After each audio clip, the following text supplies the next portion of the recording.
Los periodistas venezolanos se movilizan por Nairobi Pinto. Con el hashtag numeral Liberen a Nairobi, un grupo de periodistas venezolanos emprendió la campaña en las redes sociales para exigir a los captores que dejen en libertad a la comunicadora secuestrada el pasado domingo. Hoy, los periodistas se vistieron de blanco en solidaridad con Nairobi. Para hablar de este tema quiero saludar a Lisbeth de Cambra, secretaria general del Colegio Nacional de Periodistas Seccional Caracas. Bienvenida a la tarde. Gracias por acompañarnos, Lisbeth. Esta es una de las varias iniciativas que han tenido, sobre todo a nivel de redes sociales, ante la desaparición de Nairobi Pinto. ¿Alguna información particular, específica? Y Dania, muy buenas tardes, muchísimas gracias a la tarde, muchísimas gracias a la audiencia de Latinoamérica, Estados Unidos. Fíjate que nosotros no hemos tenido ninguna noticia, no se han comunicado con sus familiares. Nosotros en realidad estamos haciendo esfuerzos abogando por su bienestar, porque sea devuelta a Nairobi, a su familia, al seno de su familia, esta comunicadora social que por debajo debemos decir que es muy joven, es una chica de 21 años, o sea, nosotros estamos bastante impresionados de lo que está pasando. El día de ayer se celebró una misa en donde estuvimos todos orando por Nairobi, en la iglesia de la Chiquinquirá, cerca del canal Globovisión, que es donde trabaja. Y el día de hoy decidimos, en una iniciativa del Sindicato Nacional de Trabajadores de la Prensa y el CNP, salir con el hashtag en favor de Liberen a Nairobi Pinto. Hemos tenido muy buena receptividad. Hemos tenido gente de la sociedad civil que se ha unido a esto, muchísima gente en el extranjero ha tuiteado esto, pero creemos que definitivamente el llamado es a las autoridades venezolanas a ponerle más énfasis a esta averiguación. Ahora, Lisbeth, ¿han tenido contacto con la familia de Nairobi Pinto? Sí, ayer en la noche yo llamé a su mamá, habíamos querido dejarlos un poco. Su papá, que es colega periodista, está muy angustiado, Luis Pinto, y ayer en la noche hablé con su mamá, no la he llamado el día de hoy, ella está muy esperanzada, ella está pidiendo oración por Nairobi, estuvo rezando rosario, nos comentó con sus vecinas, y bueno, igual nosotros en el Colegio Nacional de Periodistas estamos pidiéndole a la gente que ore por Nairobi y que eleven esa luz blanca que necesita ella para volver a su casa pronto. Esto se inscribe, ¿lo inscriben ustedes dentro de este clima hostil que hay hacia la prensa y hacia el ejercicio del periodismo? Mira, independientemente de que sea Nairobi periodista, yo creo que esto es un grano más entre un gran caldero de caraotitas. O sea, porque acá todos los días ocurren secuestros, acá todos los días la vida está peligrando, acá en realidad no hay garantías de absolutamente nada. Nosotros no tenemos ni la más remota idea del porqué de este secuestro, pero sí evidentemente se evidencia públicamente lo que está pasando en este país con la seguridad de la gente. Se evidencia lo que está sucediendo en este país con la seguridad de Estado sobre la gente. Ciudadanos normales y comunes y corrientes como los demás, los periodistas somos servidores públicos, no somos más ni menos que nadie, pero evidentemente somos más notorios. Entonces ahora se nota mucho porque es una periodista a la que secuestraron, que por demás debo decir que es una profesional excelsa, que es una niña de su casa, que es una mujer decente. Y vuelve a ocurrir en un hogar más. Lo que pasa es que en este momento es público, pero vemos, por ejemplo, como ocurrió un crimen de 2 ciclistas en el Ávila y siguen ocurriendo cosas en el país. Entonces estamos en un borderline, estamos exactamente en el momento en el que hay que repensarse esta historia, porque todos somos parte de este país y todos estamos en riesgo. Cuando digo todos, es todos. Quiero agradecer a Lisbeth de Cambra, secretaria general del Colegio Nacional de Periodistas Seccional Caracas, por estar con nosotros. Queríamos simplemente darle seguimiento a lo que ha sido la desaparición de Nairobi Pinto, esta periodista venezolana que lamentablemente fue secuestrada el domingo pasado. Gracias, Lisbeth, por estar con nosotros. Muchísimas gracias a ustedes por el apoyo. NTN 24 sigue siendo la ventana para que se sepan las noticias de Venezuela sin ningún tipo de sesgo, claras y como son. Muchísimas gracias a ustedes por estar allí con nosotros. Buena tarde para usted. Esas son las fotografías que hoy han circulado a través de las redes sociales de sus colegas y sus amigos en Venezuela solicitando la liberación. Sobre todo vemos mucho a compañeros de Globovisión, que es donde Nairobi trabaja como jefe de corresponsalías. Son las 6:05 de la tarde en la costa este de los Estados Unidos. Con una devaluación galopante y la inseguridad que ha dejado el triste saldo de más de 3.000 asesinatos en el primer trimestre de este año, 39 muertos en protesta y más de 2.200 detenidos, son las razones que alegan los estudiantes para mantenerse en las calles. Ya lo escuchábamos al comienzo del programa, como Juan Requesens, por ejemplo, presidente de la Federación de Centros de la Universidad Central, decía que los estudiantes son autónomos y tienen una agenda aparte, que respetan el papel de los políticos y de aquellos que se quieran sentar, pero que sus razones son estas. Oliver Fernández, corresponsal en Venezuela, ha preparado un informe en el día de hoy, que ha estado en contacto con varios de ellos quienes se encuentran en las calles. Adelante, Oliver. Los estudiantes se organizan por zonas. La vida de los habitantes de algunos sectores de Caracas y de la mayoría de los estados del país ha cambiado. Deben sortear cada obstáculo para poder llegar a sus lugares de trabajo. Lo hacen con gusto. Guardan la esperanza de que el gobierno cambie y puedan recuperar la tan anhelada democracia. Ahora, ¿cómo calificas tú esta lucha que han llevado los estudiantes durante casi 2 meses? Perfecta, porque sencillamente no tiene nada que ver con política, tiene que ver con derechos. ¿Cuáles derechos? Derechos como seguridad, transporte, sobre todo el tema de seguridad. Normalmente en las batallas y en las guerras, tristemente, siempre hay personas caídas. Precisamente por esos caídos es que es la razón para seguir adelante. Después de 2 meses de protesta y de miles de detenciones, los estudiantes aprendieron a protegerse. No solo llevan una máscara o vinagre para aguantar los fuertes ataques de la policía y de la Guardia Nacional, se reparten un instructivo en el que se indica cuáles son sus derechos a la hora de ser detenidos. Llevan consigo el número del Foro Penal venezolano, la cédula de identidad y el carnet estudiantil, y se abstienen a rendir declaraciones sin presencia de un abogado. Pero veamos cómo es un día de protesta. ¿Cómo nace un día acá? Bueno, simplemente llegamos, hacemos pancartas, hacemos cualquier tipo de actividad de panfletos, dándole un mensaje a todas esas personas pues, que están indiferentes a la protesta, que se ven afectadas de cierta forma por todos los problemas del país, pero que no hacen nada, pues simplemente son indiferentes y siguen su vida normal. ¿Qué le dices tú a esa gente? ¿Qué le digo yo a esa gente? Bueno, que despierten, porque así como ellos callan, tenemos una consigna que dice, así como ellos callan, callaron los cubanos, pues. Entonces queremos despertar esa conciencia de cada venezolano de que este socialismo está ahorcando a todos los venezolanos. Pues. La expectativa crece y quienes consideran que la protesta se puede enfriar se equivocan. Los estudiantes están decididos a no dejar las calles hasta que el gobierno de Maduro abandone el poder. Hasta que sea necesario, hasta que este gobierno decida renunciar y todo su gabinete decidan irse del país o que se escapen, como sabemos que quizás lo puedan hacer. Hasta ese momento permaneceremos en la calle. ¿Qué esperas tú de si llegara un nuevo gobierno? ¿Qué esperas tú de eso? De esperar un nuevo gobierno, esperaríamos un gobierno donde simplemente nos garanticen la libertad y la seguridad. Es lo que más esperamos los venezolanos. Son 15 años de miseria, de hambre, de escasez, de asesinatos, de colectivos que reprimen al pueblo, de un discurso incendiario que ha dividido a los venezolanos, razones suficientes para no creer en el diálogo. No creemos en diálogo.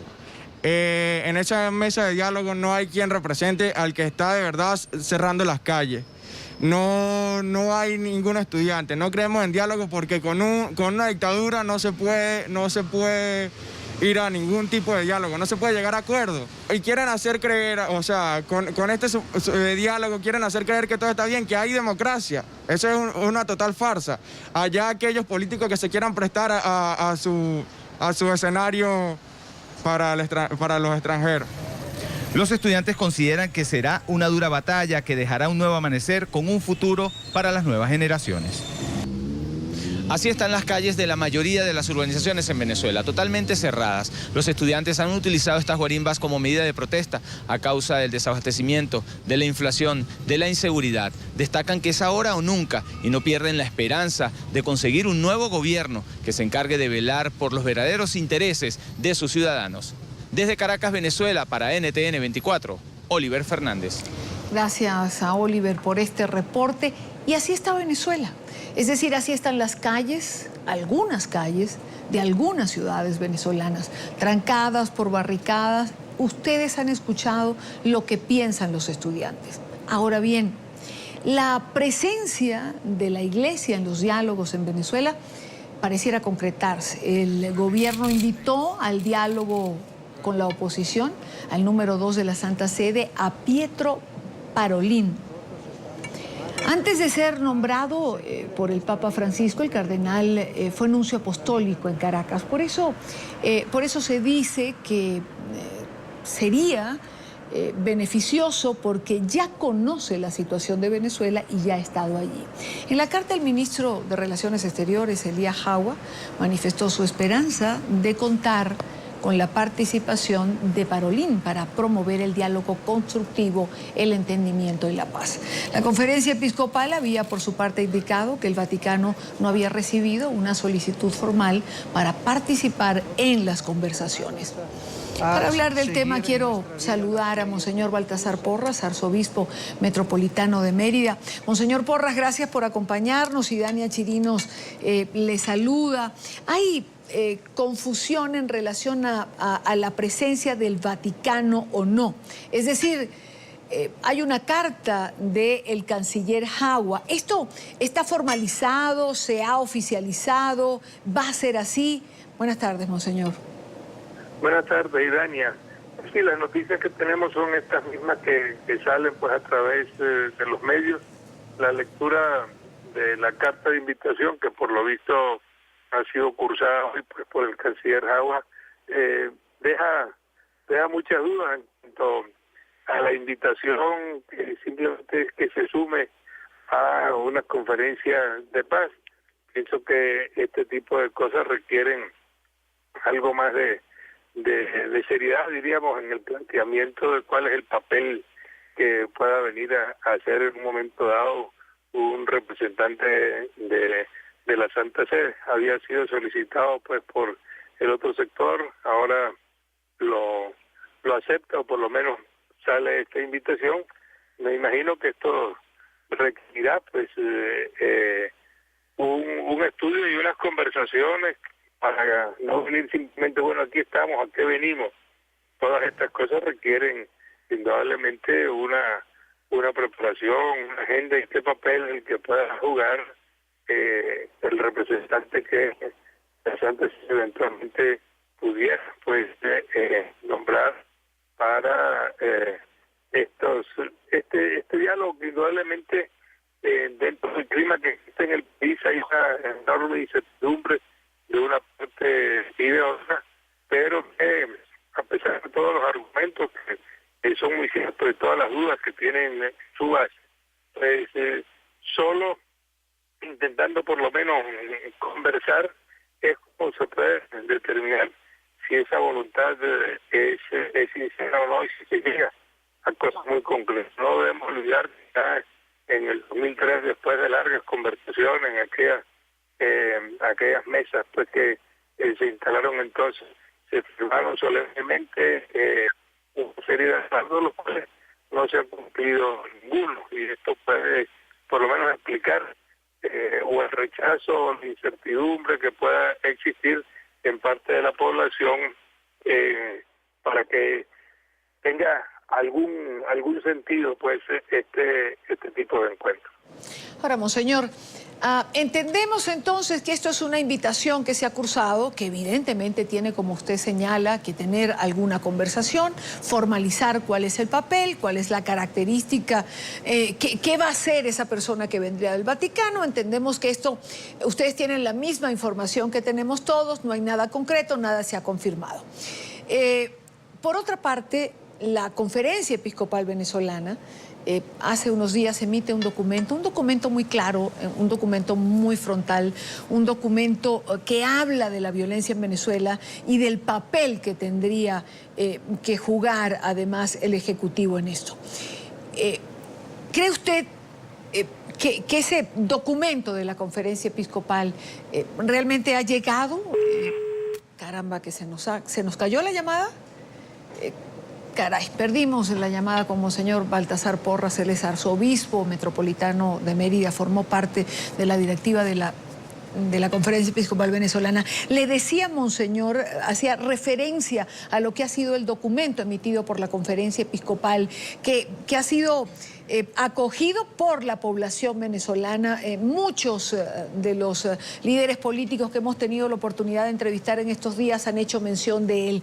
¿Cree usted que ha sido acogido igualmente por los representantes del gobierno nacional? Es un documento crítico, duro, pero real.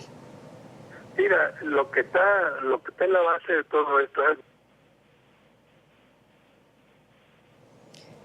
Volvimos a perder a Monseñor Baltasar Porras.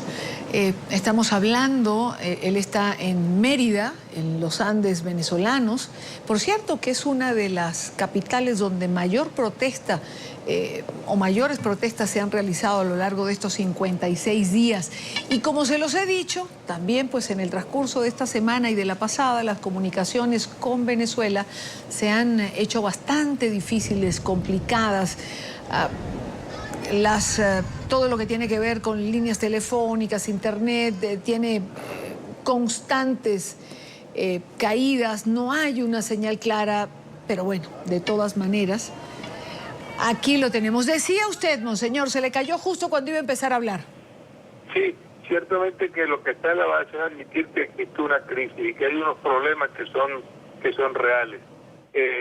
Me consta por conversaciones que en estos días tenga la presidencia de la conferencia con las autoridades, que lo que es como una negativa a admitir que hay problemas, que simplemente se quiere calificar de que es un documento que está apoyando a la oposición o no, cuando lo que hay es una serie de hechos, y son esos hechos los que habría que ponerse a examinar, a ver si en realidad la profundidad de lo que ahí se dice es o no, y a dónde se debe pues llegar. Y esto es lo que se desearía, que a través de esta mesa o de cualquier otra fórmula en el que las partes puedan encontrarse. La labor de la Iglesia fundamentalmente, más que una labor de mediación, es de facilitación de este encuentro, para que los actores pues pongan las cartas sobre la mesa y que no sea simplemente pues un toma y dame, la acusación de un lado o de otro, sino ir examinando cada uno de los problemas que se presentan, como lo señalaba pues, anteriormente. La inseguridad es un problema, la carestía es un problema, la agresión excesiva por parte de los órganos de seguridad pues es un problema, es una realidad. A esto se une pues la poca o nula información pues que hay, porque prácticamente hay una espada de Damocles sobre todos los medios, y por el otro lado pues hay una avalancha tanto de publicidad, de cadenas y de dominio de los medios de comunicación, indudablemente dificultan, entorpecen la labor diaria a la cual todos como ciudadanos tenemos derecho de oír diversos puntos de vista para hacerse cada uno su criterio y no que se nos quiera a todos encajonar pues con un pensamiento único. Monseñor Baltasar Porras, usted es arzobispo metropolitano de Mérida. Mérida es una de las ciudades más convulsionadas durante todos estos días de protesta. Comenzó todo, digamos, en el Táchira, luego pasó a Mérida. Llegamos a ver videos realmente duros, testimonios que daban cuenta de la presencia de civiles armados ingresando a conjuntos residenciales privados. Realmente el maltrato a los estudiantes fue bastante duro en Mérida. ¿Cuál es la situación ahora? Mire, eso es una realidad que no se puede negar, porque ahí está. Y las barricadas que siguen existiendo es porque están puestas como defensa, es lo que nos dice pues la gente. Ciertamente que hay personas que se han infiltrado y que quieren pues desvirtuar el sentido de lo que ahí está. Hay un temor por parte de la población de todos estos sectores de que una vez que se quitaran pase lo mismo que está pasando pues en San Cristóbal, que es el arremeter de cualquier forma, no solo todos estos grupos armados paramilitares, sino también lamentablemente los mismos órganos de seguridad, la policía, la Guardia Nacional, de entrar pues a los apartamentos, a las casas, de andar buscando pues como una especie de cacería de los muchachos, de los estudiantes, de los jóvenes. Pensemos que son varios centenares pues los que están todavía presos y muchos de los que están siendo buscados en una ciudad como Mérida, que tiene una población estudiantil pues tan alta. Indudablemente que esto hace que haya y sigue existiendo una parálisis pues en la población, que no afecta, como se dice, simplemente al 5% de la población en algunas urbanizaciones. Mérida es una ciudad estrecha, ya a esta hora de la tarde prácticamente todos los negocios y todo está cerrado, todo el mundo quiere estar temprano pues en la casa, en su hogar, porque empiezan a aparecer todos estos grupos que no merecen otro calificativo sino de fascinerosos, para los cuales los órganos de seguridad pues se hacen de la vista gorda o no aparecen y actúan impunemente en contra de la población. Quiero agradecer a Monseñor Baltasar Porras, arzobispo metropolitano de Mérida, por estar con nosotros en NTN 24. Buenas tardes, Monseñor. Muy buenas tardes y que el Señor nos bendiga en estos días ya próximos a la Semana Mayor. Gracias, Monseñor. Buena tarde para usted. Quiero dar la bienvenida a Jairo Libreros, analista permanente de NTN 24, hacer un contacto con él porque hay un par de cosas que me gustaría, digamos, analizar o ver con claridad o saber la diferencia en términos que se están manejando en esto del diálogo que pareciera va a instalarse en Venezuela. Jairo, gracias por acompañarnos. Buena tarde. Y Dani, muy buenas tardes. Es un placer estar contigo. Igualmente para nosotros, en un día que no es el usual, pero la información lo requiere. Jairo, cuando uno leía los titulares en Venezuela en la mañana de hoy, decía, por ejemplo, cancilleres de UNASUR e Iglesia serán los mediadores del diálogo entre gobierno y oposición. Tuve la oportunidad de oír una entrevista con la canciller de Colombia, María Ángeles Holguín, que decía, no somos mediadores, somos facilitadores. Y quiero empezar por ahí. O sea, ¿cuál es la diferencia entre un mediador y un facilitador? Claro que sí, Dani, es una diferencia muy importante, de manera especial en el ámbito del derecho internacional o de las prácticas propias de la diplomacia. La facilitación simple y llanamente es una gestión de procesos en el cual se busca que un grupo de personas alcancen un fin. Simple y llanamente es la participación de unas personas para que se conquiste no sé qué fin. En el caso de Venezuela puede ser un acercamiento entre las diferentes partes, sentarlos a la mesa.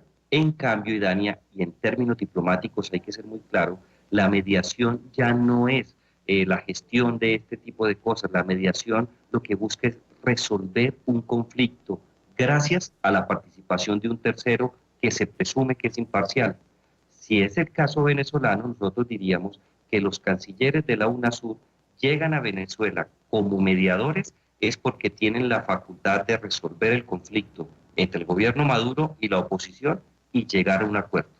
Si son facilitadores, su única función es acercar las partes para que estos se sienten en una mesa y que hablen de lo que quieran hablar.